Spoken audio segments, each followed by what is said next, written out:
So what were we talking about again? Coworkers, right? Coworkers. Always back to coworkers. People we work with, people we know, people we live with. No, it's the people at my work are really good. Like, I think I've said this before on other casts. Like, I'm pretty happy with everybody I work with. There's no real gossip. The gossip that does happen is usually not between people. It's outside. Like, it's not. You're probably guys are fucking overworked and busy to fucking gossip. It's like you have too much shit going on. Yeah, which brings me back to my point. Like, I have trouble leaving work at work sometimes, and it's a fault of the modern era because it's on my phone. Like, I get emails, I get messages, right? So sometimes it is tough to leave it at work. Plus, like 70% of my job is thinking about these things and how to make them better, how to fix them, how to redo a process. So, like, sometimes I'll just be sitting there and I'm like, why am I thinking about work? It's 8:30. Stop it. Like, leave it alone, Sam. One of the things I've heard to try and do that is do the drug dealer phone. So you actually have two phones, a work phone, but my work pays for my phone and I don't want to pay for another phone. That's true, yeah. So I get what you're saying, but spend a little bit extra, or like I wouldn't say spend more. I mean, well, technically you are, but it's just it's nice to have a free phone for work. And then it's like I get good money off that. Yeah, I mean, ups and downs. It is it is paid for, which is nice. You know, kind of get that instead of a bit of a higher salary, which really doesn't make much of a difference. If I had to pay for it myself, oh well. But like, but the downside is, my work email is on it and our chats are on it and stuff like that. So, you know, if somebody messages me at 9 at night, I'm probably not going to answer it, but I looked at it, right?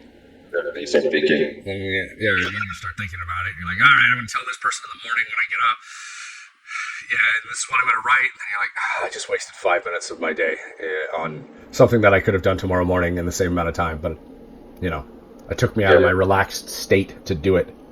Yeah, I guess, it'd be hard to disconnect. I wouldn't enjoy that at all. It's not my, because when I do work, I go, full bore, and I want to leave it after, it's like how I do Jiu-Jitsu. I go all out, and then I'm fucking exhausted, and I go home, and leave it. Just leave it on the floor? Leave it on the floor, and then I don't really think about Jiu-Jitsu. I'm leaving my mind. It's like 17 hours per hour. Superstars that are just a typical training day. I felt like that yesterday. But actually, aside from that, Jiu-Jitsu is a positive thing. If I do think about Jiu-Jitsu outside work, it's like, how am I going to do this?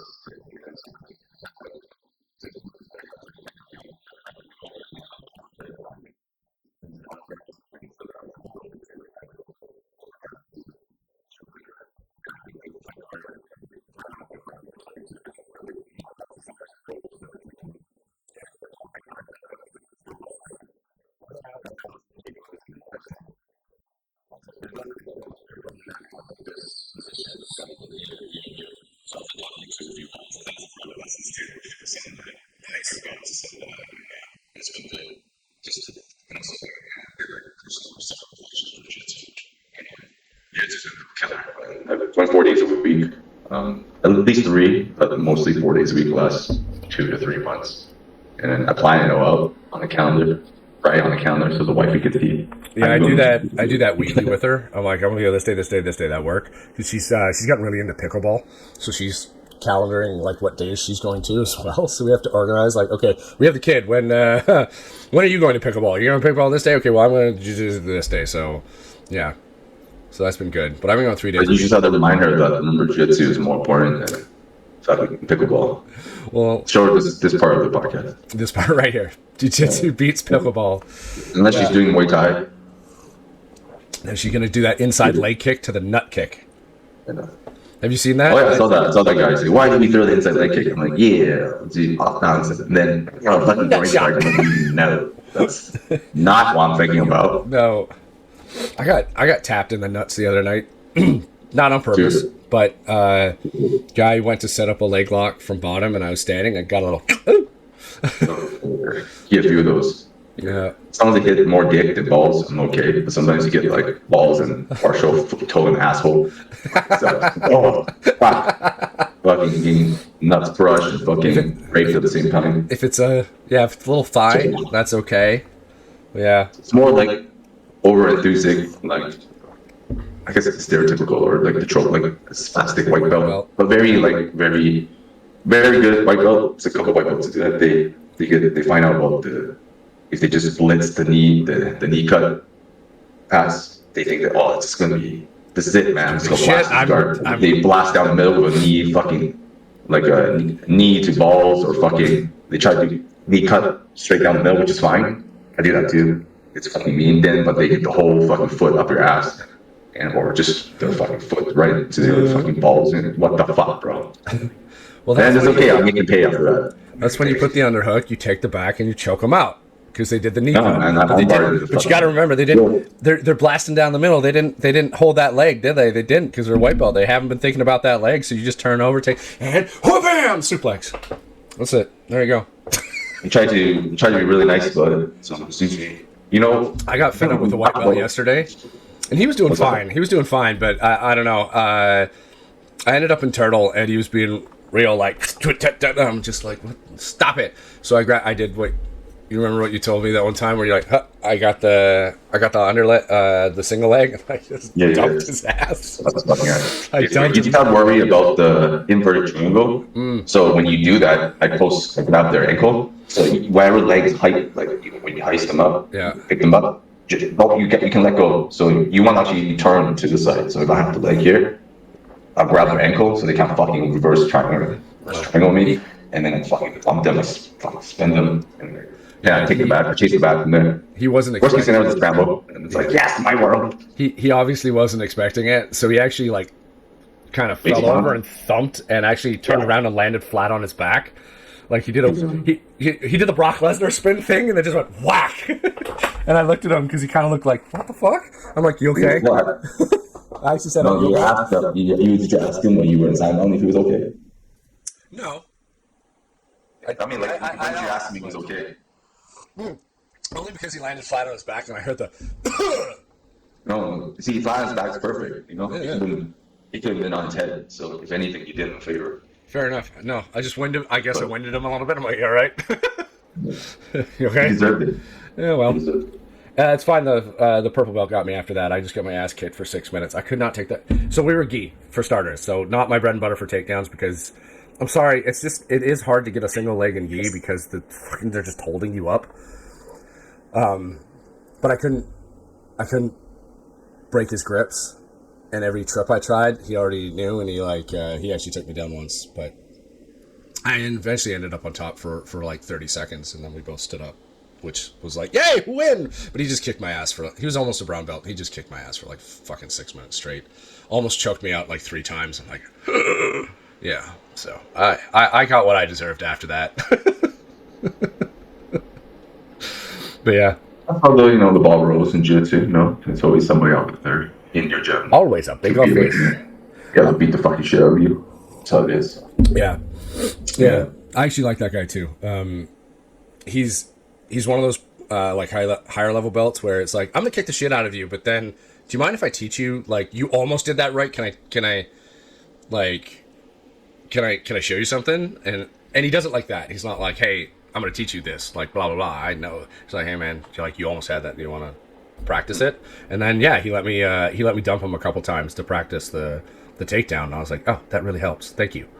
So yeah. So he's one of those dudes. He's like, I'm just gonna kick the shit out of you. But then, you know, the things that you were doing well, do you want to practice some of it because you almost had it, right? And here's a tip. I'm like, yeah, I like you, man. You're good. You're good people, right? Yeah, it's important to have good training partners and stuff. You know, like people who let you experiment. So then, like, I think we've had pretty positive experiences since we got back in Jiu-Jitsu. I think so. I think we haven't talked about that enough. Just we often go on like tangents that have nothing to do with Jiu-Jitsu. like that fucking therapy session of how fucking shitty other people are. Mostly it's about Jiu-Jitsu and like our journey as old men. Yeah, I was actually talking to another guy at the gym, and he's one. He's got one stripe above me, and he's our age as well. Yeah. And like I was just saying, like sometimes we were talking about takedowns because I guess he's a little less practiced in takedowns. So I was and we were playing a game, sort of in the middle of class after technique, where it was you either had to take the back, get a high leg, so either shoot for single, get it high, but don't actually dump them, right? Just gain control, or get their hands to the mat, right? So, like 70% of the takedown without the full thing, right? So maintain control, right? And I guess I just like every single time I was just getting the best of them on the takedowns and stuff. You got a high leg on me once, gotta let them have it. You gotta make sure they feel confident too. We were talking about that, and it's like, yeah, I don't shoot doubles. I'm like, I never shoot doubles, and if we're going full bore, I don't like shooting singles that often either, right? If I can get it, if I'll try it once, try it twice, and if it ain't working, then I'm gonna try something else. He said, why? He's like, well, I'm almost 40, and it hurts the body to keep doing that over and over and over again. And yeah, he was saying the same thing. It's like, yeah, sometimes you just need to know like when to rest as an older guy, like when to, because there's so many other parts of jiu-jitsu. If you're starting the takedown and all you're doing is shooting a single, shooting a single, shooting a single, shooting a double, like your body in the next roll is just gonna hurt. But it was a really positive interaction because it's like, oh yeah, at the end of it, he was like, yeah, man, all you gotta do is just keep coming, like keep trying, and do those things, and like. I'm not saying this very well. I'm not very articulate at this point for some reason, but like it was just a really like encouraging moment, because I think as older athletes, you do get to the point where you're like, everything hurts, life sucks. Why am I doing this? For sure. Well, definitely warming up is a fucking thing now. I really have to like not feel like shit when I do jiu-jitsu, because like I'll suffer in class and I'll definitely suffer outside class. So I was like showing up 10 minutes early to a stretch or. Like how I feel. Yeah, I get that. I like doing like some dynamic stretching before class just to make sure the joints. I've had some tennis elbow in here, which is yeah, and it's not that bad right now, but a couple weeks ago it was pretty bad. And I do favor my left side, like for side mount or passing. Yeah. Like I'm gonna. So you're putting a lot of pressure, a lot of hold, a lot of grip on that, and it's just you pass to your left. My left, yeah. So okay, right leg lead then. Right leg pass to the left, but then once you're in side mount, like your left arm is holding the head. It's your primary control arm, so your right arm is free to mess with the legs, grab the arm, switch it over to mount, and even on mount, like if I'm I like trying from mount. I like trying the Ezekiel just to get them to put their hands up, so I can like. I'm probably not going to get it, especially in no-gi, but like just having your hands here. On their face just makes them like need to do something, and then you can like, hey, arm, yay, victory, sort of. But I'm posting on this elbow, on my left elbow, to try and get, that posture, and it's just after a while, it's just a lot of pressure on wear and tear, right? Yeah, it's a lot of wear and tear, especially when you favor one side, for sure. I get that. I get that a lot from my left elbow as well. In terms of like what side to favor, I'm fairly ambidextrous, so at this point it's basically what my partner is giving me. Like a lot of guys like to be in half guard, where their bottom, I think it's considered orthodox. Yeah, like so it's the right leg is on the bottom hook, and the left leg is the knee shield. Yeah, I can see that. It's right leg. Or most people like that side, but so I try to pass to the other opposite side because everybody's got a weaker side, right? And I do find more success with certain passes onto like a right-sided, like with my right leg leading, like I'm doing like knee cut, it'd be your or left I do a body lock. Knee cut. The body lock counts. Yeah, it's easier that way for me because I'm right leg dominant too. Yeah, and then if I'm going to my left, so my right, their left.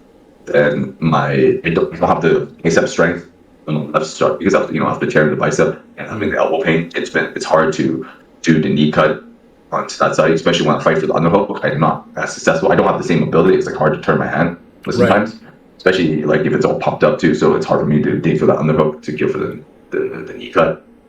But when I do get the underhook, because so many people are so most people are not used to be on that side. I do find it really easy to get through. Like when I get through onto the left side, there's less resistance. It's just initiating to the deep cut or any type of passing. So like the initial phase is harder. So if I can guide that out, and if I can get like halfway through any of my passes, I'm gone. Wow. It's just that most people are not accustomed to that side. I do favor my right hip when I'm on bottom, except when I'm doing a sweep, which is weird. So if I'm on bottom, let's say I'm on bottom, and you try to, well, I guess it's also because now that I think about it, most people are gonna pass to my right, so I'm gonna favor my right hip because I'm gonna try and block them, right? So that makes sense now that I think about it. If I'm on bottom, why I'm usually on my right hip. I never thought of that before. But if I'm doing a sweep, it was a weird thing. I usually like to sweep to my left. I don't know. Maybe because the bottom leg, you can toss it over. You scoop underneath and you can toss because your right leg, right? Yeah, I guess so. That makes sense too. Yeah. But I never thought about that before. Why am I usually on my right hip? I think you're right because most people go that direction. Yeah. Sure. Yeah. I still am. Left hip, so left hip on the bottom, right leg knee shield. So I force that all the time. So that's where most people find it aren't as used to cutting through. They used to cutting through people on the opposite side. So cutting to my right. So I force a southpaw stance. If you look at your guard, it's your right leg is lead, so that's the high leg, and the left leg is the bottom hook. That's I consider that as the left-handed, a southpaw stance. Yeah. That's not one guard. You're goofy. That's a term. What's that? There's Ollie and Goofy or snowboard terms. Ollie is right, Goofy is left. That's all it means. It's like starboard and port. It's just another word for left. I just looked at it from like a striking stance. Yeah. So you have what is it? You have southpaw and you have traditional? I don't know. Orthodox. Thank you. In boxing, which just means right, left, and then for boats you have starboard, port, and then for snowboarding you have Ollie and Goofy, because they smoked too much weed and they had to make up their own words for right and left. Yeah, I'll stick to traditional fighting terms. Orthodox. Southpaw. Yeah. But yeah, like when I'm in the southpaw guard, and especially like half buzz leg, well, I'm always in half guard anyways. Dude, like I tap like crazy. Yeah. Like it's been great, sweet, great. And then I almost always get the leg.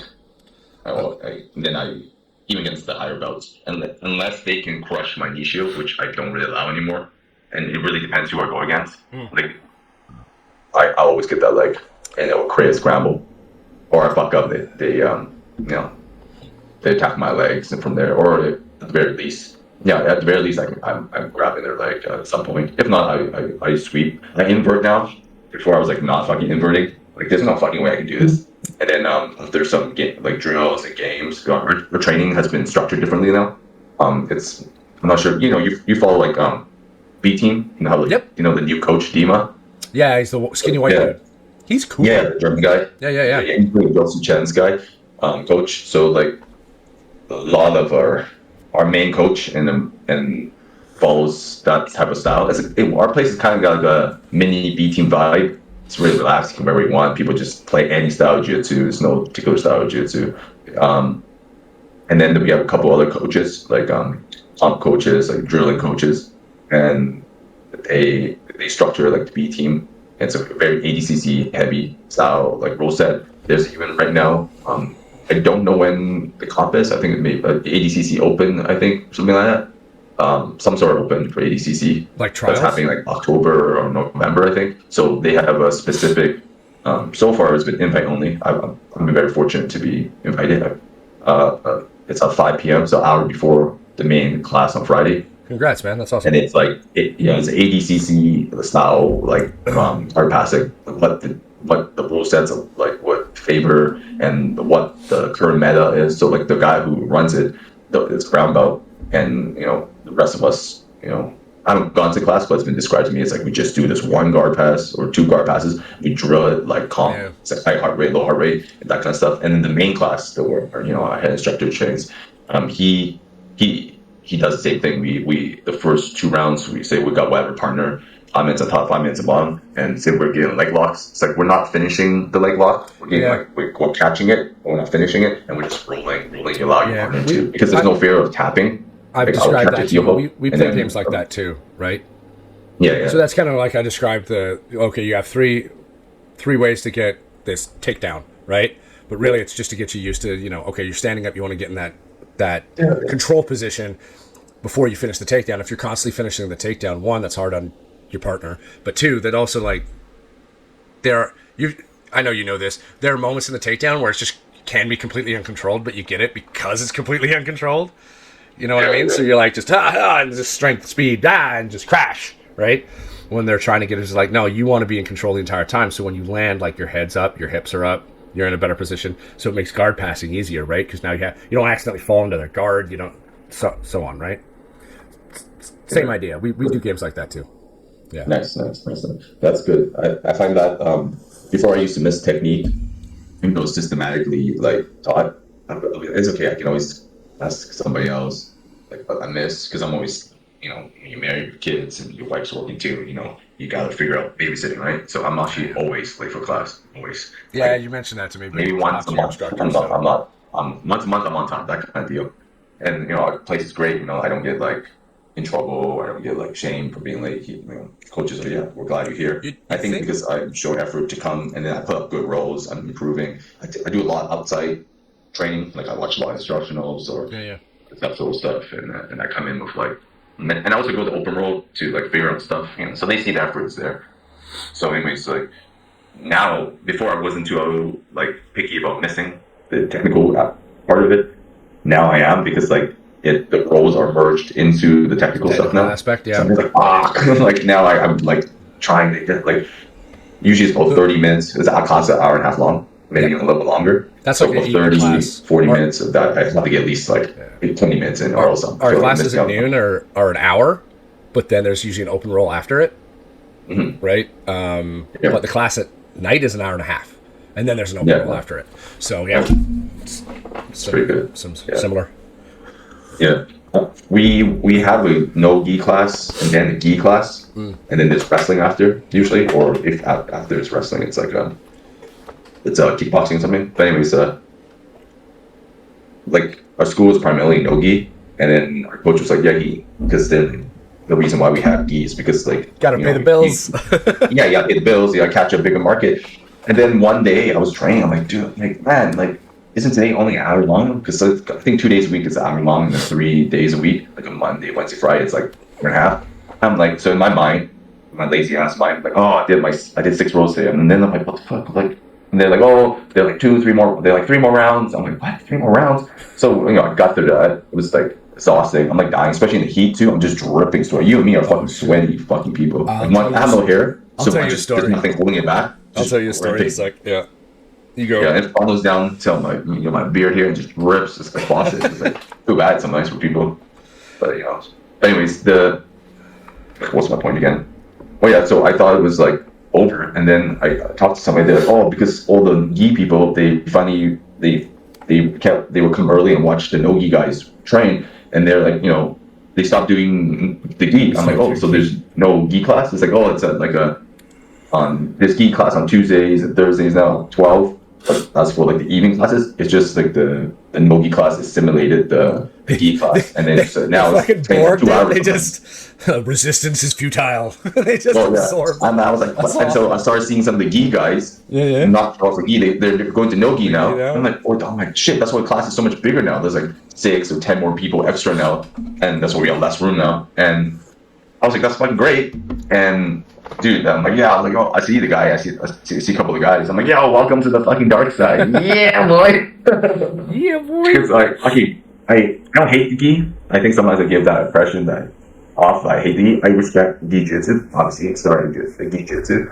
But, bro, I don't need the gi. It's like, I respect it. I also find that I disagree with certain people. I find harder to have better roles in the gi, like especially if there's so many people out there that are gi reliant for the submissions, and I was one of those people. I don't go and ever chucking a baseball bat to you, choke to death, bro. And so many times I would hang on to the sleeve to get an armbar I didn't deserve. Dude, I tried doing that shit. You tried doing that shit, and you're fucking slipped and sliding. Yep. Dude, you roll me, I'm sweating with a motherfucker, man. You would probably accuse me of putting lotion on my body. Yeah. And I do have supple skin. I do lotion my body. But, when I start sweating, that's certain way. I don't lotion before jiu-jitsu. I don't after showering. He's not putting Vaseline all over himself. Nah. It's fucking big. When I shave my head, I will put lotion on my head before jiu-jitsu if I shave my head. Well, that's and then I shower issue. and I put lotion. That shit's gonna dry, Well, that's a safety issue. I don't shave before jiu-jitsu. So, like, this week it was different, but last week I did, what was it, Wednesday, Thursday, Friday. So I did 3 days in a row. And by Friday, like, I just looked like the most mountainous mountain man, and I will not shave any part of me before class. I don't want an open cut to get infected. And but so like, I completely understand. If you shave your head, you want to seal it. You want to seal it with something so like nothing gets funky. But like, I'll show up on Friday and look like a homeless dude, right? Luckily, it doesn't like it. It's because of my beard and the camera. Like, if I'm at work and I'm on camera, like, it kind of hides how gruffy I am. Yeah. But, like, I couldn't go to the office like that. So on Friday after, I'll go home and I'll do my make sure I'm cleaned, whatever. Wait, and then I'll shave afterwards, just to make sure I don't get an infection or anything like that. But speaking of sweat, me and this one dude, who's he's my size, but he's got a little less in the chest and shoulder, and a little more like. He's big. He's not a big boy. He's not the big boy I talked about before. It was like 290 pounds or whatever, and like 5'8". That guy's cool, but but he's one of the other big guys, right? Not quite as arm big as me, but like still big. And me and him started rolling when it was like 32 degrees outside. So that's, to the American, that's like 100 basically, right? It's hot. It's hot. Yeah, and the building we're in has AC, but like not so much in the gym. It's kind of like, so they open the doors to let the cool air in from the AC from the building, but it's still warm. And we started rolling, and we had like a pretty intense roll. And we'd done some drills together earlier, so we were both sweaty, separated to do some stuff with another partner, so now we're even more sweaty. Then we came back and had a roll, like a 6 or 8 minute, I can't remember how long it was. It was a long roll, and by the time we were both done, we were both exhausted because freaking hot, and I remember standing up, and he stood up, and we kind of, like, that was the last roll of our day for both of us, so we step off the mat, 2 guys go to roll, and I actually went, you might want to go over there. We got a little pool of nasty here. Like, it was just that gross ring of both of our sweat, and it was just dripping, drenched off of us. It was one step away from one of those bar like Jello fight things. Like, it was so gross. That's pretty nasty. Yeah, because like you said, you sweat a lot, and I sweat a lot. Like, I sweat when I went to Gi yesterday. I was talking to the guy I dumped actually before class. And we were talking about electrolytes, right? Because I was like, "Hey man, what's in your bottle?" I don't know, but it wasn't water, so I was just like, "What's in it?" And he's like, "Oh, it's electrolytes." I'm like, "That's a good thing to take." Then we talked about which electrolyte, and if Element wants to sponsor us at some point, yeah, no, I'm in. That's LMNT, Element. So he's just like, "Yeah, I don't really sweat." And I'm like, "Man, I put on the gi and I started sweating. Like, I'm sweating right now." I actually am sweating right now. It's crazy so fast. I think, I don't know, is it an older person? I used to not sweat as much, and now I'm just, maybe it's a TRT, because I feel like I sweat like a motherfucker. I've sweat my entire life because I'm Nordic to the bone. Like, my mom's the same. My dad never really sweat that much unless he was boxing. Then he sweat like a monkey. Like, just, actually, monkeys don't really sweat. I don't know. That's a bad example. But he sweat. Pig, sure, sweat like a pig. Like, I don't think they sweat either. I don't think they sweat either. But yeah, the point being, I've sweat my entire life, so now you put me in a situation where you've got body heat and environmental heat. Like, it's just gonna be a. But the good thing is, different brown belt I was talking to, not this guy. He's like, yeah, but when you get armbarred, it's really easy for you to get out. All you need is that half an inch, and it's just. I'm like, yeah, you're absolutely right. Funny thing, you're rolling after. He put me in an armbar, and I got that quarter inch, and my arm just went. Whoop! He's like, see? Dude, that saved me so many I know. times against like guys that were in my butt. I'm like, oh my god. Leg I was like, locks? God, where to sweat more? Saved me on leg locks too. You wear a full arm sleeve, right? Sometimes I wear a t-shirt, Yeah, yeah, yeah. sometimes I wear the full I'm arm. just wearing, I'm just wearing a tight rash guard t-shirt, and I wear Muay Thai shorts actually in Jiu-Jitsu because I like showing off my thighs. The short booty shorts, I think it became like apparent to me that a large portion of my training partners were incredibly uncomfortable with me just wearing short, tight spats. And, getting fucking north-south to death was not appealing. We can do the power more with your balls on their fucking face. Yeah. And just fucking reef over it. This is like fucking balls on their face. Yeah. And it's like, I could see that it wasn't kosher anymore. So I transitioned to during comp, like Jiu-Jitsu shorts, mid-thigh Jiu-Jitsu shorts, and mid-thigh like Muay Thai shorts. So, they can't say nothing now. My balls are still on the face, but the perceived perception is that the extra couple millimeters of cloth is protecting them. I was just gonna say, during comp though, wear the booty shorts, make them fucking uncomfortable. I do it once in a while, but it's like when I meet a fellow booty short person, it's like we will combine our powers together. My shorts have gotten shorter. Yes, I still have some long shorts, but my shorts have gotten shorter. Get the mid thighs or just like a couple inches above the knee, because you know what I hate. It's a pet peeve. Actually, we have never talked about pet peeves. I hate when people wear t-shirts that are just flopping around everywhere because the tag gets caught. So, because I fight for underhooks like fucking mad. And just flop. Not to shit on the gi, because I do gi once a week. It's nice. Oh. It is nice to do gi once a week. One, because you can remember, like, right, this is how it feels to have somebody really hold on to your clothing or whatever, which is annoying as fuck. And I got to worry, like, more about grips. So there is some more hand fighting, and it is slower, but like, I was in half guard, and I was trying to fight for a deep waist, right? So I could sweep him that way, right? This is gi? This is gi. Yeah. Oh. Right, because I was pretty like crunched into the half guard, so it wasn't like I wasn't sitting back. I was like in full baby, full fetal position, right? And I was in, and I'm trying to snake my hand up to get around his waist, and I'm like, this fucking gi, get out of the goddamn way so I can grab your belt. And I feel the same way when we're in no-gi and somebody has like something loose in I'm like, and my hand, god damn it. Same with baggy shorts. Like, sometimes the shorts you were wearing before, I was like, fuck. That's actually one of the reasons I kind of stopped wearing them. Yeah. Oh, were you getting a lot of comments? No, I got no comments. I was getting frustrated with myself. Oh yeah, they probably getting in the way, man. Like, yeah, 3 or 4 spats, bro. Just fucking spats, the long spats with shorts on top or whatever. So because I know you got eczema and stuff. So that's the only reason I wear. That's the only reason I wear the long sleeve most of the time is because otherwise my eczema can flare, and I don't like. I mean, I take steroids anyways, but I don't like using hydrocortisone cream too much, just because it has a different effect, right? If you what thins out your skin eventually, and last thing you need is like fucking open sore. If you abuse it, like the topical cream withdrawal. You've seen that shit, bro. Like, I do have a couple t-shirt rash guards that I'll wear every once in a while, but most of the time I'll wear the long sleeve just because I don't. It kind of prevents my my eczema flaring up in my arms. Yeah. So. Yeah. Yo, I'm gonna have to pause for a sec because I drank 3 cups of coffee. I'm going to drink this entire thing. Actually, I'm going to take this time to tell everybody on the cast that I think coming up, I will do a gym tour as a future episode. So I'm planning that. Going to do a little recording where we take you through all the different equipment. We'll take you through what I liked, what I didn't like, the mistakes I made, the annoyances with a home gym, the pros of having it.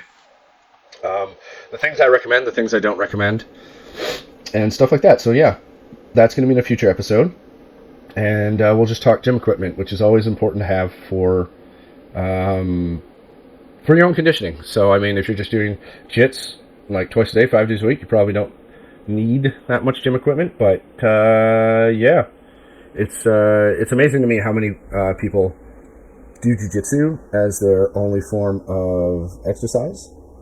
I think it's important that you supplement it with some sort of outside regime. I know one guy in our gym, he does marathons, so he's a marathon runner.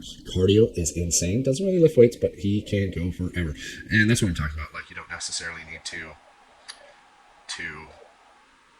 pound the irons to, be better at jiu-jitsu. But some sort of supplementary exercise outside of jiu-jitsu class, I think, is important. So we'll do that. We'll do that in the future. Little gym tour. Yeah. In the meantime, I think at one point, we need to talk about Craig Jones and his invitational. I think we should watch that. I hope you all are going to watch that. I'm excited for it.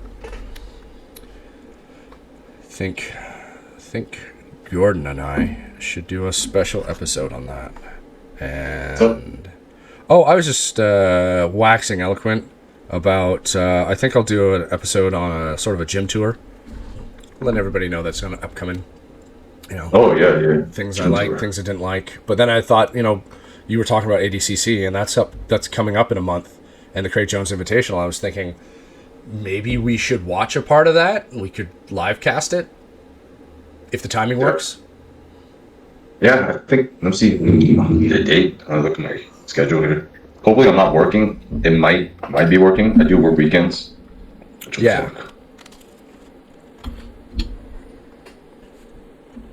To the 16th and 17th? Yeah, I believe it's 2 days. I can do the 16th, but the 17th I'm working. Okay. I can do the Craig Jones invitational. The first day 1, I can do that. And but we'll see. I might be sick. I might. We'll see. Yeah, August 16th, 17th. I don't want to... I know I've got something on the 10th. Oh, the 16th is a Friday. Yeah, 16th is a Friday. And then 15th is the... All right. So I think he is the 17th, 18th. Yeah. Okay. Yeah. Well, we'll try to organize Craig that. Jones Invitational is free on the YouTubes. Yeah. You see, remember that video I sent you? Yeah. With Gavin? The guy who goes out with Renato.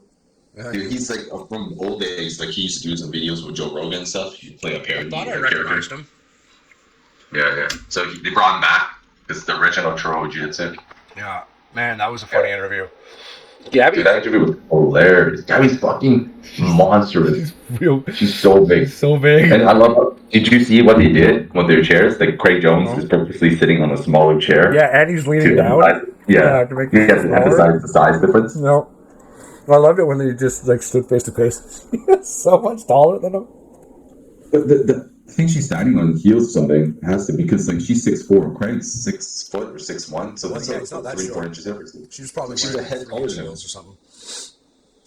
Or she's big, regardless. Maybe they platformed it. So because his chair was obviously down, but it seemed like so maybe they actually had them on platforms where hers was raised platform and his was down as just to complete the joke. Yeah. For sure. But she's macho now. The OnlyFans comment that he made though, that was fucking hilarious. It was like if I heel hook you, we'll do an OnlyFans collab. Yeah. I'm glad she's in on the joke now too. Before she used to get really pissed, but now she's in on it. She's lighten up a little bit. Yeah, she's you can't beat them, you might as well join them. And then it's hard to hate on someone like Craig, who's one ridiculously good at jiu-jitsu, and he's all jokes too, right? He's all jokes, and he can kick your ass. So and he's what are you gonna do? He's just trying to have a good time, trying to do better for the community of jiu-jitsu. Well, yeah, after years of literally becoming the B team, unfortunately, that man has taken his personality and managed to sell it to the world. Most people who are quote unquote second best, I wouldn't put Craig Jones as second best, but to continue with his brand, that man took it and just ran with it, and that's really cool to see. At one point, he's probably the number 2 grappler in the world. I mean, let's put it this way: if Craig Jones trained all the time and was as serious as the guys on New Wave, like Corn Ryan or whatever, the guy would be a beast. He wouldn't be himself. He wouldn't be as fun. Really, if he trained as hard as his teammates, if Craig Jones trained as hard as his teammates, he'd probably be number 2. I mean, the guy It's just training for fun, and he's like fucking up people. Well, I love his when he was talking on Joe Rogan. He's like, Joe, obviously. He was like, do you lift weights? What else do you do? And he's like, I do some pull-ups every once in a while. I was like, no, that's not him. That's not his lifestyle. He doesn't fucking know. I think I take steroids, but nobody believes me.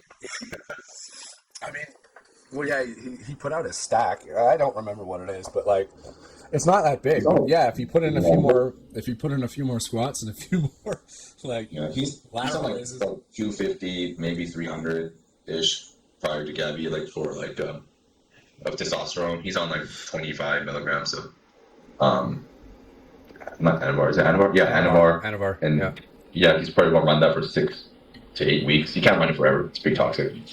And then most steroids are meant to be cycled, right? Not testosterone. That's no, but most other anabolics you're meant to cycle. You're not supposed to stay on it forever. I'll fuck you up pretty good. Yeah. Well, I'm on it. Like, I'm on a relatively high dose. Like, high dose for TRT, I guess, right now. Because I'm at 200. You bumped it to 200? It's 200, nice. Yeah, I bumped mine to 300 for about 8 weeks. But I started getting pimples on my head. I'm like, fuck it. Then I went back down to 200. Pimples went away. And then every 3 weeks or so, I bumped it back like another 25 milligrams. I'm at like 280 now. Well, I feel normal without it. I don't feel normal without it. So it takes about 7 to 9 days for testosterone to leave your body. From an outside source, like if you cycle out of it. But even if I forget it for a day, I'm just kind of like, oh, I feel shitty. But then again, I don't produce my own, so whatever. Neither do I anymore. But yeah, it definitely helps. I think genetics help too. So like, I'm only hitting weights twice a week now. I went like when I was on 300 a few months ago.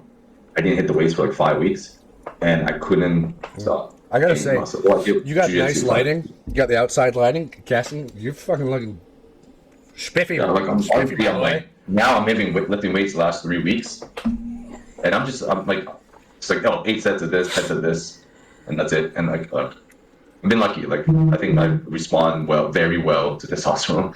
Yeah. I think like genetically, like I got lucky with that. That some people take testosterone and they get all side effects and no benefits. They get like tons of anxiety. They break out. They get. I know. Like, it's really one of those things. You should consult your doctor, and you should probably watch the Renaissance periodization on TRT episode before you start it if you don't know anything. Because some people respond to it like you, which is amazingly. Some people will respond to it not at all. Like the receptors just will not accept of it. Some people it'll just level you out, right? And sometimes it's just you got to experiment, unfortunately. But do it under the supervision of a doctor. Get your blood tested and all that stuff because your kidneys, your liver, they can have adverse effects. Actually, I gotta get a blood test in the next. Me too. Month. I got one in August. Yeah. Every 4 to 5 months, I do blood work. And in Canada is easy because it's paid for. We pay Medicare, so you might as well get the fucking blood work done. And then it's just a long waiting list for other important things. If you're like me, I don't have a GP anymore. I'm waiting. Yeah, it's waitlist. I don't have a GP anymore or a family doctor. So when I ask for the blood test, I actually have to. So if you don't have one, and you're on TRT, I got mine with my family doctor, but then he retired, so I got caught out with nobody. Yeah. Sorry, I'm eating when I'm talking. Give me 1 sec. Didn't finish my breakfast. There we go. Now when I ask for the blood test, I have to like specifically say I want this, and this. Otherwise, they'll just give you some generic shit, and it's like, no. Yeah. Look, I want my cholesterol checked. I want my liver enzymes checked. I want my kidney thing checked. I want my test checked. I want, I need all of these things, please. Yeah, it's PSA. Pretty fucking annoying. Yeah. That you have to ask that. They couldn't use a full panel blood test,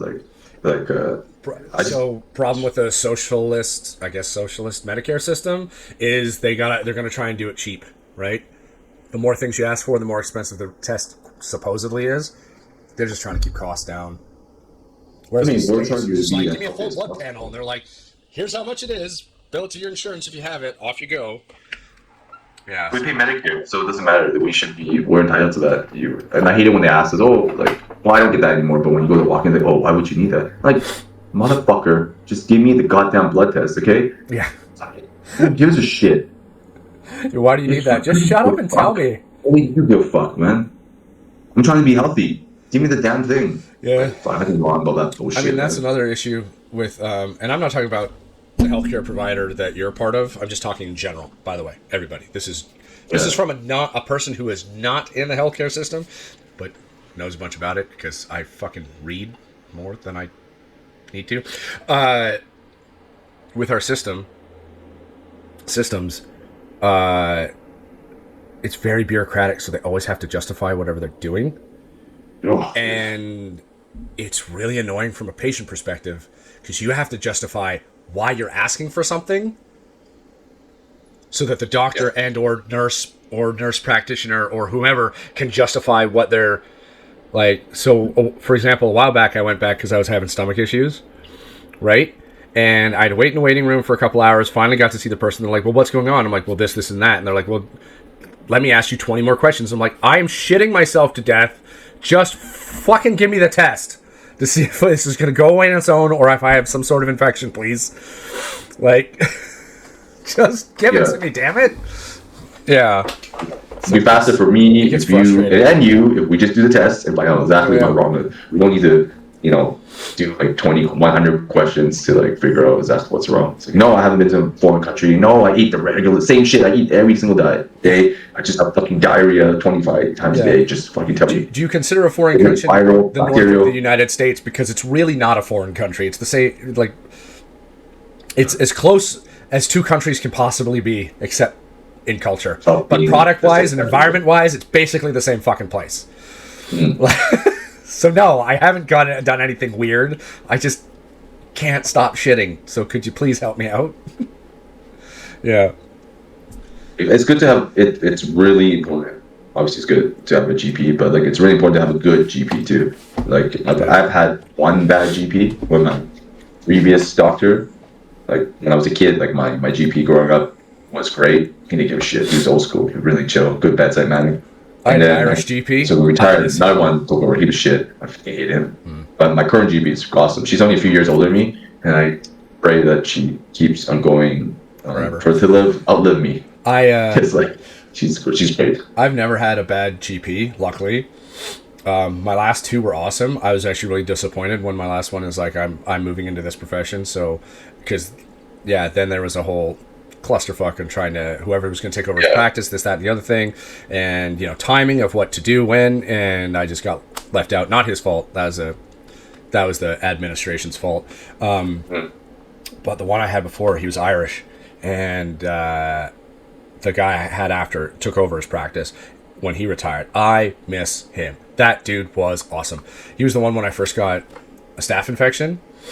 Yeah, and the funniest thing, like, he had to lance one in my neck, and he, I'll never forget it. He just he's like, grabbed my head with this old school vice grip, right? And he said, and he couldn't numb it because it was on my neck. There's too many veins and stuff, and what do you call them? Nerves and shit, right? So he just grabs my head, and he's like, all right, this is really gonna hurt. Like, no word of a lie. He's like, I'm not going to... He didn't say, you're going to feel a little pressure or any of that crap, which is like code for this is going to suck. Right? He's just like, this is really going to hurt on 3. 1, 2, and stab me in the neck. Right? And I just remember, and he drained it, and he pushed it, and I was just like... And I sit there, and he's like, all right, you want to lay down? I'm like, I was going to sit here for a minute. He's like, okay, if you're about to fall forward and pass out, let me know. Like, it was just... He was great. And then obviously like he was getting labs done and things got worse when I got one under here. I ended up going to the hospital. He actually visited me in the hospital though. Like he actually came to me and he was like, what's happening? Right. And so no, he was a gem, and I was sad when he retired. I mean, he was getting old, fair enough, but like my first doctor, like family GP, he retired too. He was old and he had this eye disease that was making him go blind, so he can only work like once or twice a week. Oh, that sucks. But yeah, then they were like, the new owners of the clinic were like, no, you gotta work 5 days a week. He's like, no, I can't do it. So he chose his health over that bullshit. Good. And then the guy that took over was the son of the previous owner, like his friend, his colleague, and he fucking sucked. Dude, I hate morbidly obese doctors trying to give me fucking health advice. This motherfucker, this Bit hypocritical, isn't it? piece of shit. And what the real kicker was when he was telling my brother how to live his life. And my brother has some health complications, not because he was out of shape or like. No, it's genetic, isn't it? Mostly, like it's just how he is. Yeah, my brother just had some health complications. So I forgot with over his knees. Like he has these like really shitty knees and stuff. He works out, and no matter what he does, his legs don't really grow. But anyways, so he was having these terrible knee pain and stuff. And I trained him, so like he tries his best to like he wears Olympic weightlifting shoes, so he squats before perform, doesn't max out, everything, all that good stuff. high rep. Like low weight. He's not trying to be like some like superstar in the gym. He just wants to work out for fitness. And then, anyways, like this fucking morbidly obese pig of a doctor is like telling him how to work out. I'm like, dude, you are like 5'6", 280 pounds. Like you are. Yeah, this is gonna be offensive. Like I don't understand. More tell my brother to start with better technique. I want to fucking strangle this fucking pig. Yeah, I don't understand morbidly obese doctors or nurses. I don't get it. I love it. Like you should know theoretically more about health and how being overweight negatively affects you. Like everybody does this. Sorry, I'm gonna go off a tangent here. Everybody does the thing where they're like, "Well, that's fat shaming," but skinny people have problems too. Yeah, you shouldn't be fucking 40 pounds underweight either. But if you're in the medical profession, you know these things. You know the horribleness of being anorexic, which is also a mental issue, right? If you're like that, but you also know the horrors of being like 400 pounds at 5'3". Why, with all of that knowledge, what's stalling you from doing something? And people are like, well, they work too much. I'm like, well, I have a cousin. I have two nurses in the family, right? And one was I forget what's the highest ranking nurse where she's the nurse who runs the nurses. Oh, the nurse. Yeah. She's in charge of the. Well, it depends. Like outside administration, then yeah, it's like a charge nurse, but it's like a ward unit or whatever. Yeah, so she became one of those. She actually retired after COVID and switched careers because COVID was a bitch. But like, they still find time to exercise, and they'll work They used to work 10, 12-hour shifts, like. But you'll be surprised though, like. Nurses are some of the fucking fattest motherfuckers. It just boggles my mind. So. Like, it just... And I get it. If you're on your feet all day and you don't want to exercise that day, fucking fair. I get it. Yeah, I'm not... Like... Fair, not fair. I have to debate with my wife all the time. She's a nurse, too. But, like, even a nurse working shifts, no, like... You can find 3 times a week to do something for 45 minutes. I mean, like, you can find 15 minutes a day. Like, fucking 15 minutes. Like, you can choose one body part. If fitness in general health is your goal, that's it. Like, just, like, not to be incredibly out of shape or, like, in the sense that, like, it's going to impact your life in the future. Currently, 15 fucking minutes. And I mean, like, lift weights for 15 minutes. I mean, like, it could be as brainless as, like, oh, look, not pull down. I'm going to just do 10 sets of mediocre weight and wrap that shit each and every set. Literally no fucking or you could even superset it. Okay, like if your goal isn't to look fucking great, it's just general health. Just one pump every time. Back today, chest tomorrow, shoulders. Just choose one body part, 15 minutes. It could be as simple as that. But if you want to actually like look a certain type of way, sure, that's use a certain type of performance. That's totally different. That we're talking about like performance space or like pure aesthetic well, it's space. Different. It's that's not my health. For like you and I, who are like we're supplementing jiu-jitsu with weightlifting, or we were weightlifting for a goal before. Like it's different. Like, okay, so yeah, I do need to spend an hour and a half, 5 days a week doing this thing, right? Because there's a goal. But if you just want to stay healthy, like you're right, 15 minutes, do a superset, do lat pull down with if you have a gym, let's say not a home gym, like say you have a gym to go to, right? Maybe it's hopefully within walking distance or whatever. Say it takes you 5 minutes to walk there. You're tired. You superset a lat pull down with a quad. What is it? Quad raise, right? What the hell is that? leg extension. There it is, Sam. You know words. You just superset that for 15 minutes. And then you walk 5 minutes home. You've done 25 minutes, basically at a TV show. You've supersetted 2 different body parts. Probably a failure at that point, or pretty damn close. And you're done. Yeah. You're saying you can't find 25 minutes? But you can watch And 3 also hours of reality TV? Like, Yeah, I mean, like, if you're not going to work out, then you should fucking diet. And people hate the word diet. It has such a negative connotation to it. Yeah. But it really shouldn't. I'm not trying to oppress the way you eat. You just are fucking fat as fuck. well, moderate. If I don't eat 3,000 calories a day, and I go to jiu-jitsu and, like, train my ass off, and I lift weights, you certainly don't need 3,000 calories. When I was a powerlifter, 250 pounds, I think my calorie intake is like 3,300. Like, fucking, like, I think I'm trying to get big. Why would you need Yeah. that many calories? Like, I you don't average need it. around 22 to 2,500 a day right now. Yeah, I don't count calories. I go by feel. Man. Well, yeah, if I definitely feel full, then I don't eat.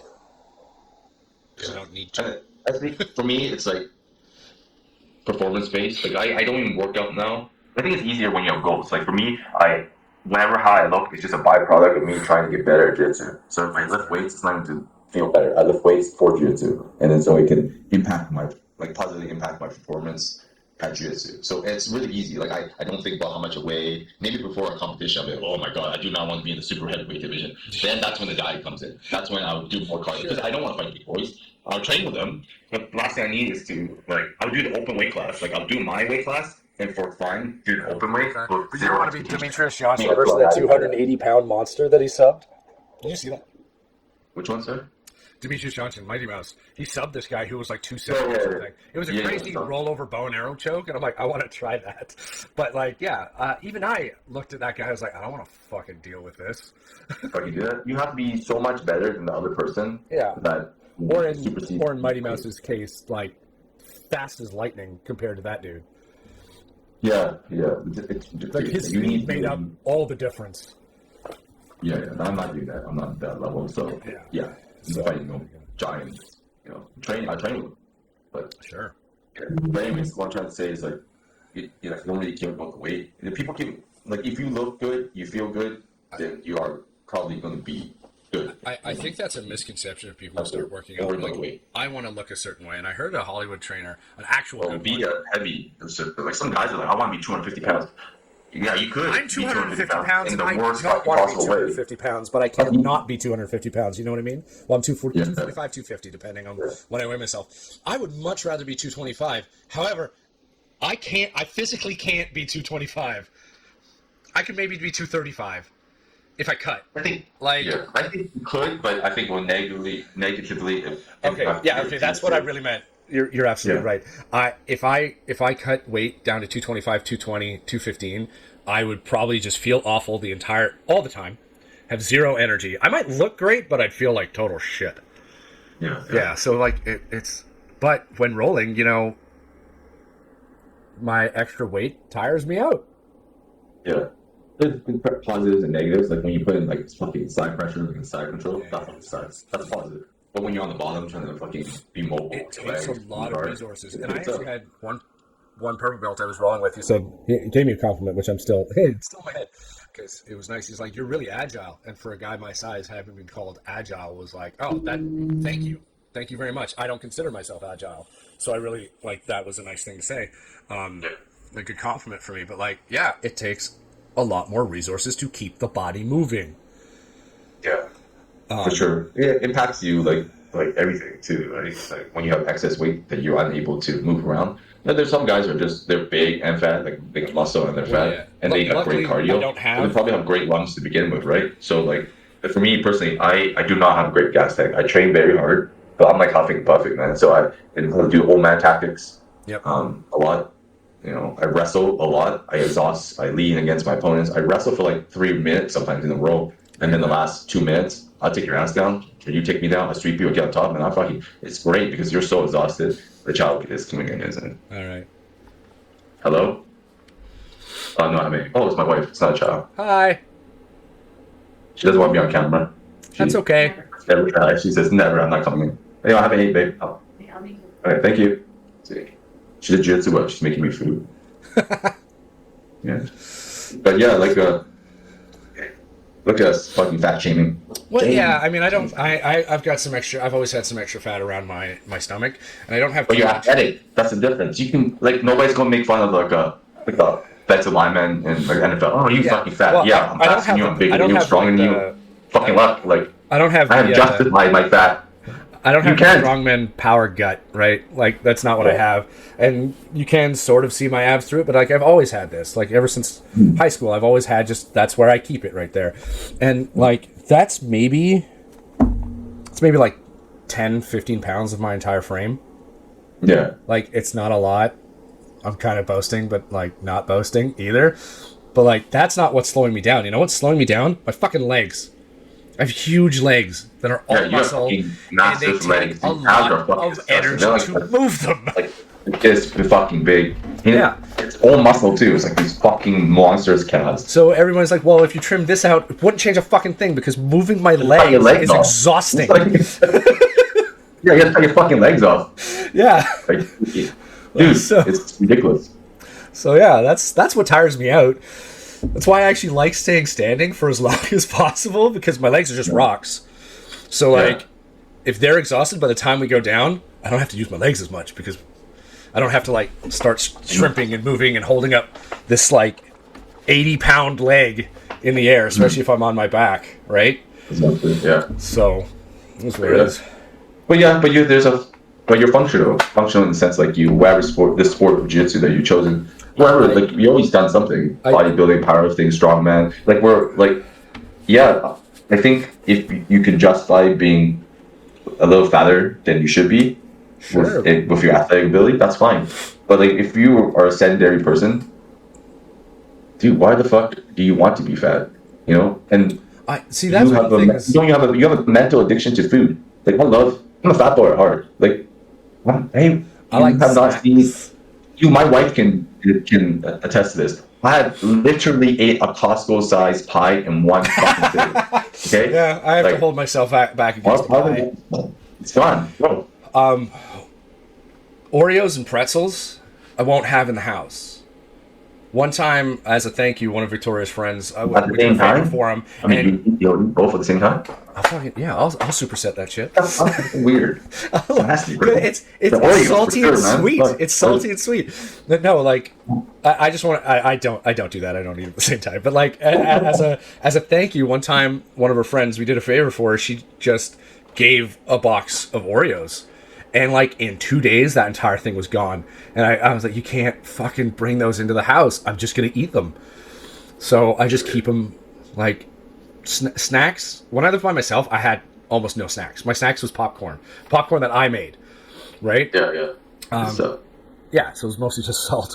but I don't like having snacks around because I get it. I want to eat them. Yeah. Well, you see, like the thing is like. I have the same issue too with Doritos. God, I can eat a whole family-sized bag of Doritos. The thing is, like, you acknowledge, like, I like these things. I can still have them. But they cannot be in the family-sized pack at home. I just grab it at will. Yeah. It's like bag of Doritos. Like, you couldn't be eating a whole fucking bag of Doritos. But that's what I would do. You'll eat a fucking bag of like a box of fucking Oreos in 2 days. I think the amount of fucking sugar is like it's so bad. It's so much. Like, the other one is like, I do like pretzels, but eventually the salt even gets too much for me, so I gotta put them down. Pepperidge Farm goldfish, though, dude, that shit's terrible for you, man. It's so bad for you. But if you put a bag in front of me, and I just start like, next thing I know, the entire bag's gone, and I'm like, oh, I'm gonna feel sick later. But shit, you will. Yeah. So like, I don't like having. We have a snack drawer that's overflowing, but it's mostly, thank God, mostly just Bailey's like school snacks.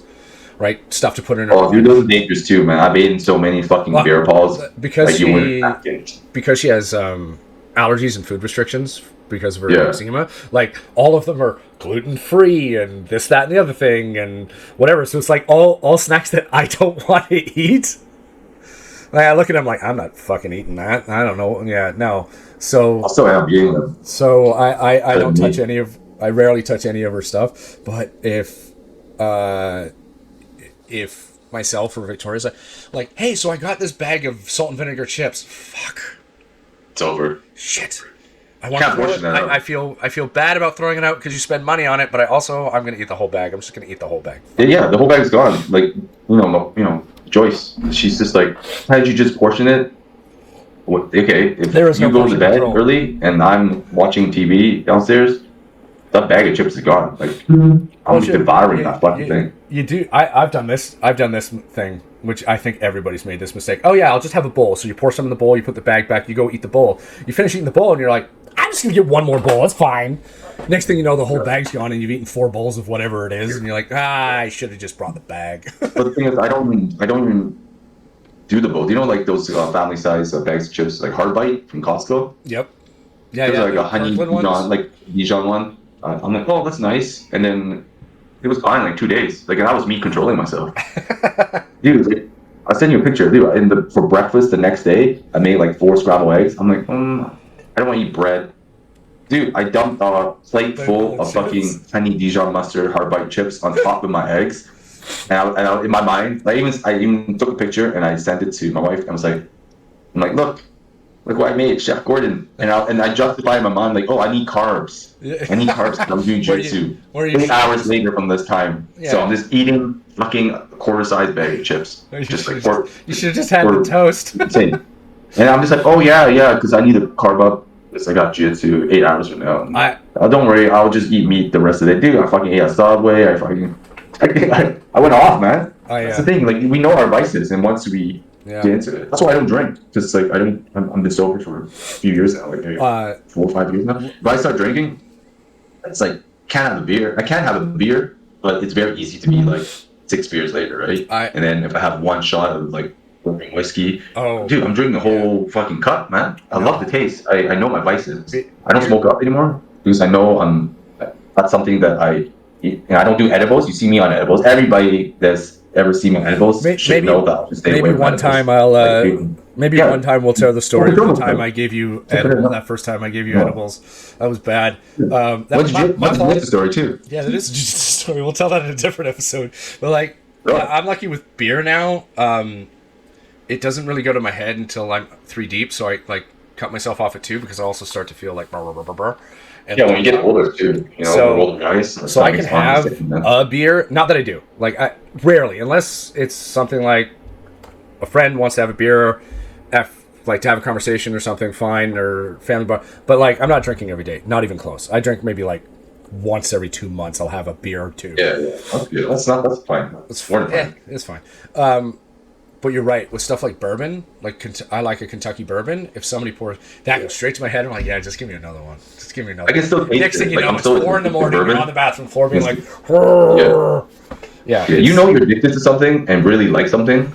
Like when I was talking about bourbon a couple minutes ago, I was salivating. Yeah, I'm. That's how much I love bourbon, and I love bourbon alcohol. So I'm getting that. It's not good to be addicted to something. I shouldn't be salivating over when I'm describing. Yeah, fucking alcohol. I'm chewing my tongue right now because I'm doing the same thing, and I actually got a bottle of Kentucky bourbon in there, which was a gift, and it just sits in there. And I never touch it. It'd be like a very special occasion that I'd pour a drink out for that. But like even now, I'm like chewing my tongue because it's doing that thing where it's like, that's really tasty. It's not good. It's not good. Well, at least you can keep it in the house. I am kind of keep alcohol in the house. When I like to drink,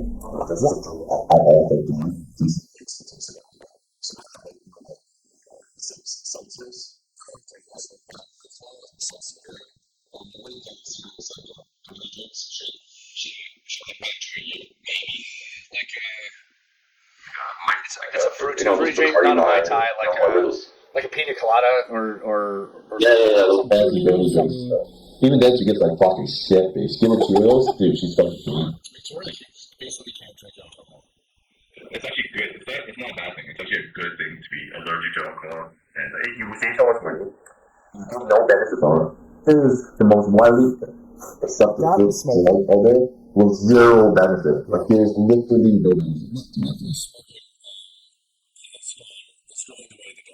People still smoke, but like alcohol and tobacco smoking are 2 legal vices that are just All bad, no good.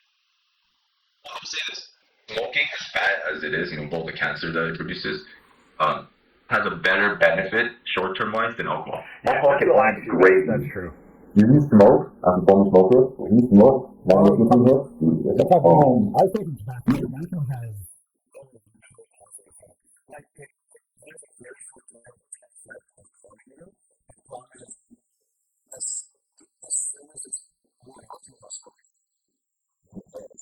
Right, so it's getting low. It has some actually different benefits of it, like the circle of the downsides of it.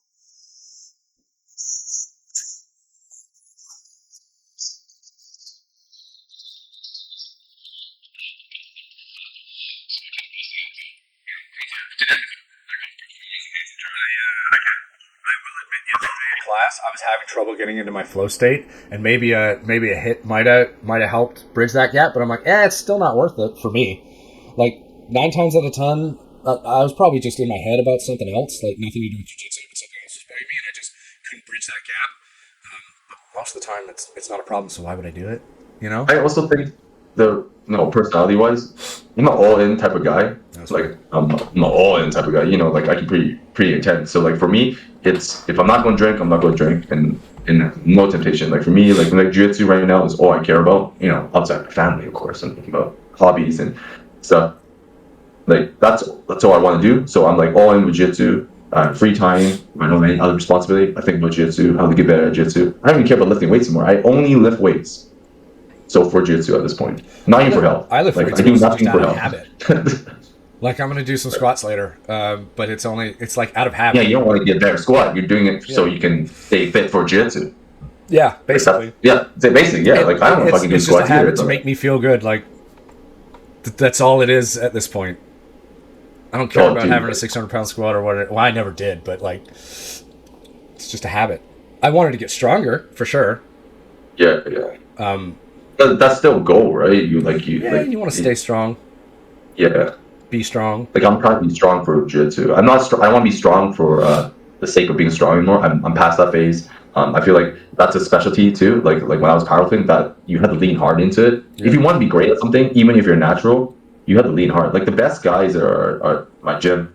They maybe have more natural skill than everybody else, but I see how hard they train. They're like 5-6 days a week, and they go balls fucking deep. Like they ain't fucking around. Their light week is like 5 days, and they went hard. People give obsession a bad rap like anything, there's good obsession and bad obsession. Bad obsession is called stalking. Like that's not good. That's a bad obsession. But good obsession is Michael Jordan, Tiger Woods, Muhammad Ali, Kobe Bryant. Good obsession. Why? Yeah, it cost them something else in their life, but they were the best. Right? Oh, hello. So. Oh, hey, buddy. Thank you. You brought me food? Can I get a hug? Hey, man. Say hi, Uncle Sam. What's up, buddy? How you doing, Odin? It's a little shy. That's okay. Okay. Thanks for going. Bye. Yeah, we'll wrap. Thanks, close the door. We'll wrap this up. Okay. Thank you. What's that? We'll wrap this up shortly. You still got time? I still got like 20 minutes or so. If you got the time. I got a couple minutes. You're gonna take the wife and kid out for an afternoon for lunch. Yeah, we're gonna go swimming here. I was gonna go to open mat today, but I'll just hit weights today. Yeah, my school's closed on Sunday, but one of the guys I roll with, he goes to open mats on the weekends. At other schools. Other places. So. Yeah.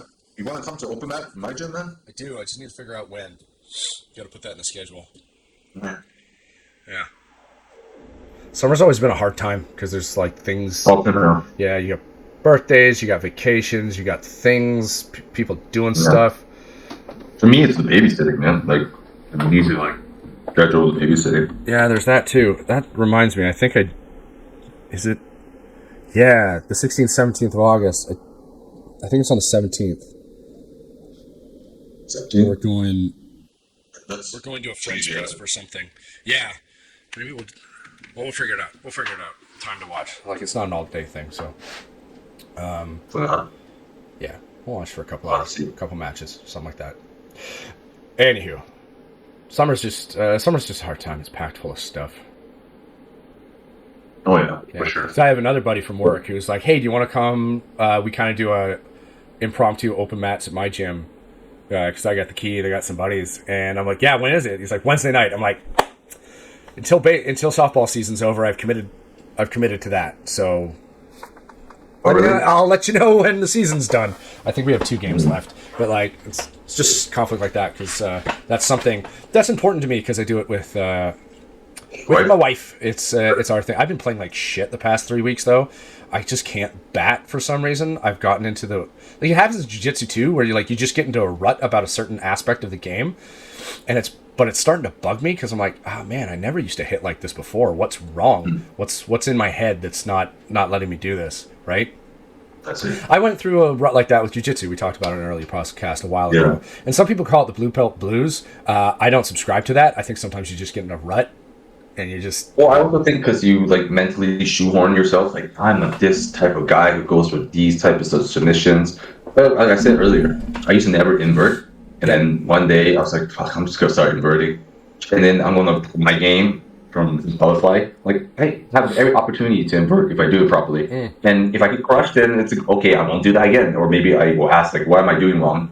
And that's basically what happened. I just saw a drill one day we were doing when we were floor rolling. When in the seated guard, if it gets, you get passed really quickly, so you can grab the leg, the knee, and then invert. That's so funny doing that. I'm learning my game so well. And every time I screw up, I end up in worst case scenario, I end up in a close kick guard. I'm like, dude, this is where I want it to be.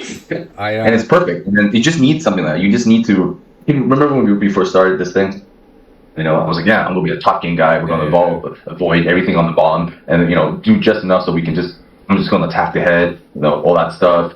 Dude, I don't even subscribe to any of that. And it's only been like what 8-9 months since we've been back, and you're leaving yourself open to the play guard like crazy now. I play guard so I can play tall. Sweet. Big box. Makes it wrestle up.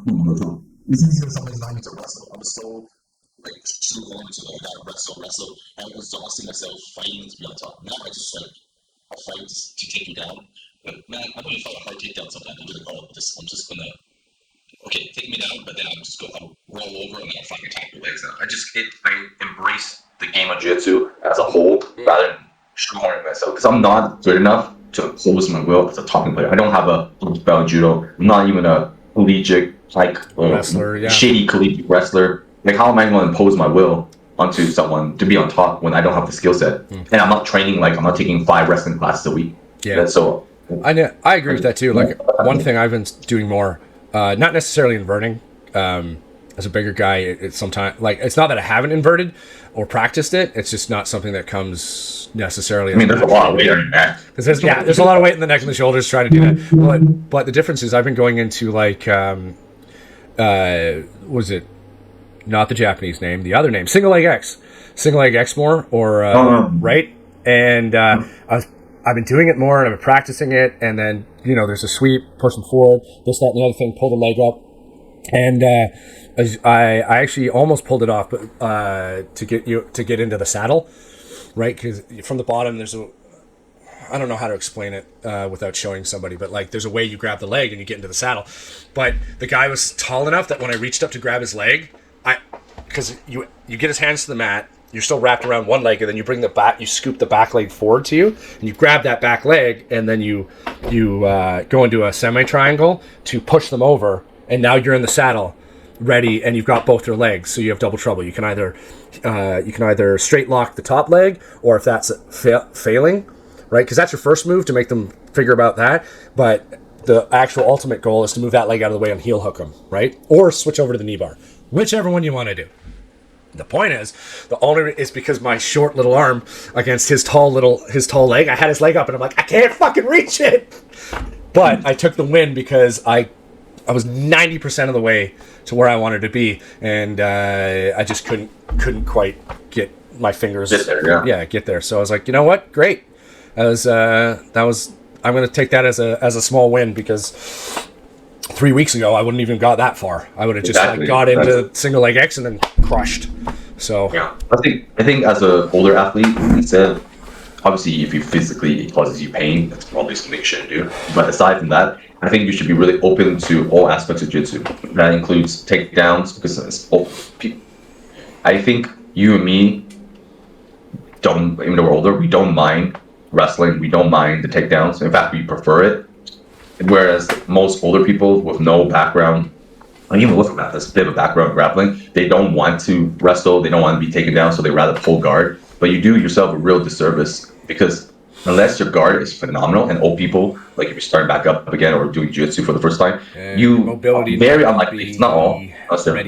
You're not going to have the hip mobility that you think you're going to have to play amazingly off your back. In fact, it will be you're doing yourself a disservice by fighting off the back all the time because you're going to suck. Fighting off your back sucks. Unless obviously it sucks already when you don't have any like hip problems or low back problems and neck problems. Yeah. Like you're going to accumulate those as a healthy person, a young healthy person.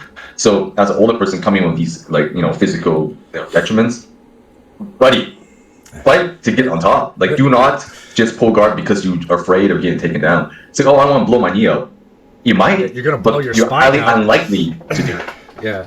As an older athlete, you have to recognize your limitations. Oh, John Dan here. You are old, slow, you're shit. You're just shit. So yeah, he even says that you should be fighting from the fucking top, I think. Like you don't want to be on the fucking bottom, man. Obviously, you go against a great wrestler, great judoka, whatever, you're going to get fucking tossed on your ass. But you're going to get tossed on your ass anyways, man. If you are going to fight from the bottom, fight for the bottom to get to the top. So practice your sweeps, practice your wrestle ups, practice your back takes from the bottom. Yeah. And pull guard with connections. Don't pull guard, and butt screw across. I'm like, dude, a high level. Even if you're amazing, you're old guy. You started jiu-jitsu and you're like, yo, you're 40 something. You're pretty good at jiu-jitsu, bro. You're gonna meet another 40-year-old with good top game, and they're gonna fucking run the fucking pipe on you, dude. They're gonna fucking destroy you, man. I'm an older 40. I'm not 40. I'm 39. I'm almost 40. Buddy. I don't fight I don't have the mindset of fighting like an old person. I'm fighting you like I'm 22 years old. I fight with the same physicality that I did when in my 20s. Because I don't shoehorn myself in that mindset. Yeah. I will avoid certain techniques that aggravate certain issues I have, but I don't shoehorn myself into that. And even when I pull guard, I'm pulling guard with connections, man. And I'm an aggressive guard player. I try to be very aggressive. Obviously, you're beat shit on me. But I go in not to flow jiu-jitsu. I'm there to snatch your body parts and bend them sideways. I think there is a difference because we've always been physical, and I think weightlifting. We come from the old school jiu-jitsu, man. We come from the old school jiu-jitsu. We had some experience before we started this journey, but also we've been weightlifting and doing other physical things for years. And I think that there is something to be said about the youthfulness of staying active, right? Yeah. So even though I'm 39, I might get a little more tired than I did when I was younger. Afterwards, I might need a little bit more recovery because I'm a little sore than I might have been when I was younger. But during the round, I still fight in a manner with the aggressiveness, with the speed, with the strength, in my case, that I had in my youth, right? I'm not old enough, but if you're starting again and you're 38 and you haven't been physical, or maybe you've just done some like rec sports, like volleyball or something, and you don't have that weightlifting background, that explosive background, like aggression background. Yeah. Don't expect to be able to go 6 rounds. Well, I don't even expect to. I know at some round I'm going to be tired. I'm going to fucking learn how to stall, right? But like my point is, stalling to your point, it's effectively stalling. Yeah, effectively stalling for breath.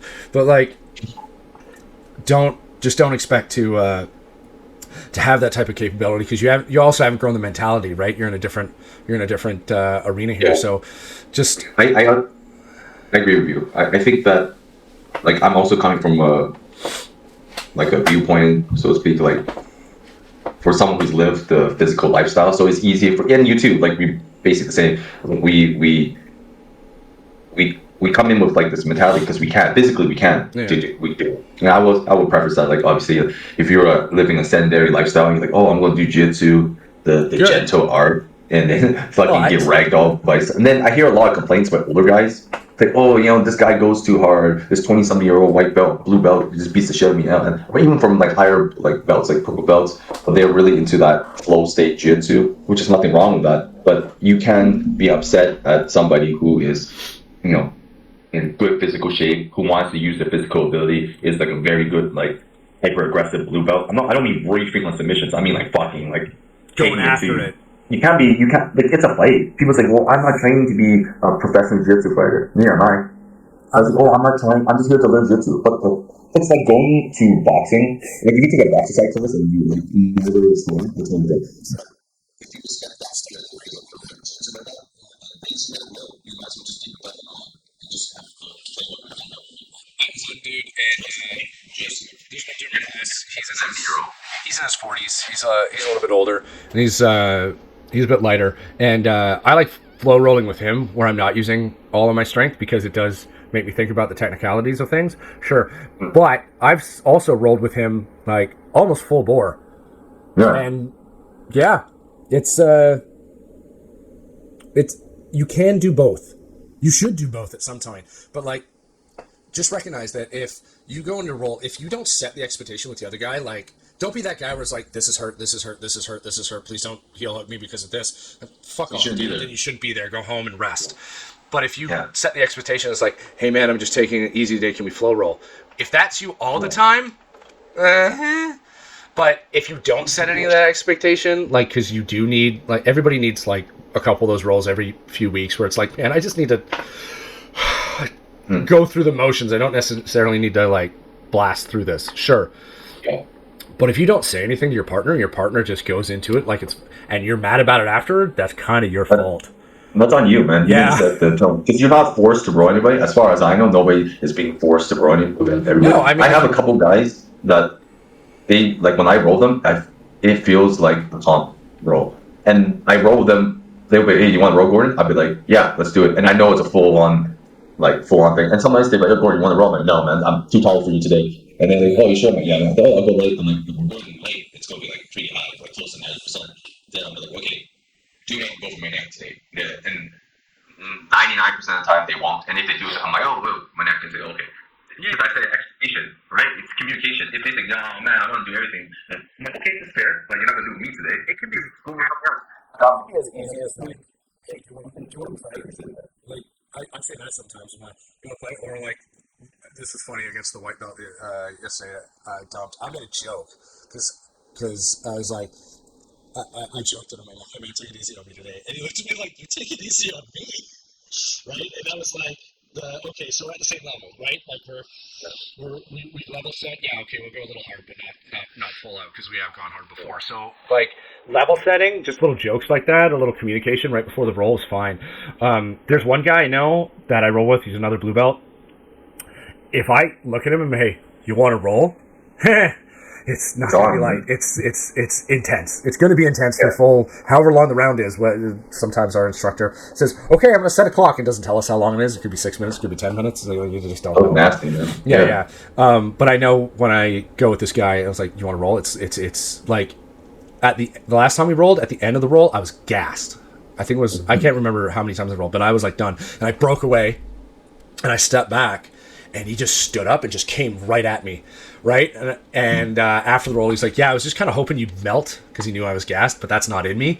So he came and I just collar tied him and like pushed him down as hard as I could. And he tried to signal, and then I defended that, and then I forget what happened. Then the bell rang, right? So the round was over. But like it was one of those where I was exhausted, and I forget. He tried to give me something, and I broke off, and I like stood up, just stand up defense, stood up and backed away a minute to do one of these, right?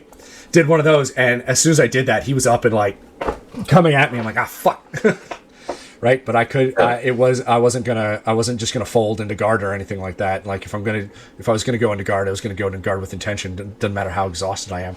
But like that's different. I know immediately when the guy's like, you want to roll? I'm like, it's gonna be a hard one. Right? And that's because that's the way me and him roll. Right? For sure. I know we talked in the past, on or off camera, I can't remember. We talked about, like being gym owners one day. Yeah. Just like, but the thing is, like, I don't think like I'm suited to be a gym owner because, like, one, I think I would be terrible at it's still like a business based on service, right? And I don't subscribe to everybody. Jiu-Jitsu is for everybody. I mean, like, if you want to, there's gyms out there that will cater to like the family aspect of jiu-jitsu. I mean, like, I'm not trying to be putting myself on a pedestal the way I train. I just don't want to cater to that. That's why I'm not gonna be that type of guy. Like, I'm very forward, but like, if you want to come in and do jiu-jitsu, and you're unable physically or mentally willing to go hard. I don't, like I said, not like reefing on submission. I mean, go hard, then jiu-jitsu isn't for you. I mean, like, In that case, what I'd say is if we started a gym together, you can run the comp team, and I'll yeah, run I'll run the comp team. you can run the comp team. I'll run the business. I will do this. I never I do not want to train each other. I really had that fun and made it confident. I was like, no, I don't want to do that. I can make maker, but I refuse to try to one of because I'm going to teach I have to be a combat player. But I never agents where I know my strength and weaknesses. I don't have that type of high. I would need to hire somebody to do that. Like, if that was one of the only ways to expand the business was like, okay, we got to cater to kids.